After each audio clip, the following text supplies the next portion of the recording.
Welcome to the Investor Insight Show. I'm your host, Scott Dillingham. Today I'm going to be talking to you about how rent-to-own properties help you as a seller to minimize risks and potentially profits as well. So with a rent-to-own, your tenant pays the rent. And usually with rent-to-owns, they're setting them up because they need to repair their credit or they don't have the down payment. So you get to also charge an amount above the rent for down payment. It's actually called, we call it option consideration. That's what we call it. So they can use that for the option to buy the property.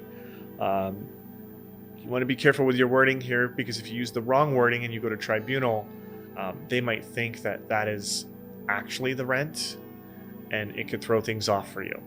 So be very careful with your wording, but we use option consideration. We found that to be safe for our investing areas.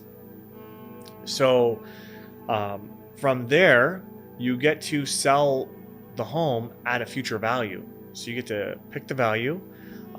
Obviously, when the tenant does qualify for financing, they're going to want an appraisal. Okay, so it's got to match up. The appraisal has to match up. But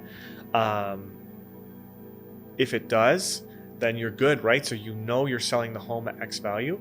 Plus, during that time, because usually rent-to-owns are like 2 to 3 years, you have the tenant paying down your mortgage for you.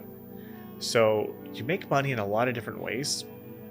Another really cool thing with the rent-to-owns is the tenants take care of repairs over a set figure that you pick for them.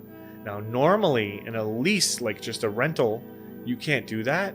But because they're buying the home, you can put that in the purchase contract that while they live in the home, they're to take care of repairs over X.